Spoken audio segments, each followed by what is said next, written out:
İstanbul'da yaşayan Ali Ören'in herkesten farklı bir mesleği var. Dizi ve filmlere ses efekti yapan Ören, stüdyosunda çok sayıda malzemeyle yüzlerce farklı ses çıkarıyor.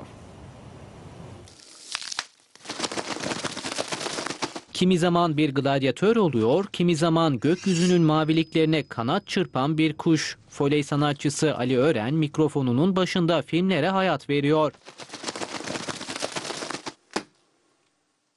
Foley yani ses efekti sanatı filmlerdeki en heyecanlı ve zor sahnelerin seslerinin çeşitli malzemeler yardımıyla kaydedilmesine deniyor. Yumruk, kıyafet, alkış vesaire gibi seslerin dış mekanlarda doğru ve istenilen tonda alınamamasından dolayı çekimler esnasında daha sonra stüdyo ortamında seslendirme yapar gibi sesle değil de o ekipman ve aletlerle sesleri çıkarıp kaydedip filmde olması gerektiği yere senkron bir şekilde koymak üzerine yapılmıştır. 43 yaşındaki Ali Ören bu mesleğe babası sayesinde başlamış. Türkiye'deki sayılı foley sanatçısından biri olan Ören, 2011 yılında ilk foley stüdyosunu kurarak birçok filme efekt yaptı.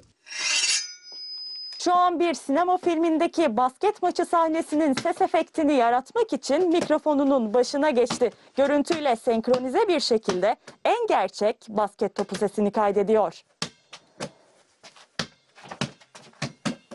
Stüdyosunda 7'den 70'e neredeyse her malzeme var. Hepsinden farklı bir ses çıkartabiliyor. Ufak bir tahta birden kurbağaya dönüşüyor ya da pırasayla yürüme sesi yapılabiliyor. Foley sanatının Türkiye'de bir okulu olmadığını söyleyen Ali Ören, bu sanatla ilgilenmek isteyenlere kapısının açık olduğunu söylüyor. İddiaya göre eski patronuyla aralarındaki husumeti çözmek adına konuşmaya giden adam patronunun oğlu tarafından ekmek bıçağı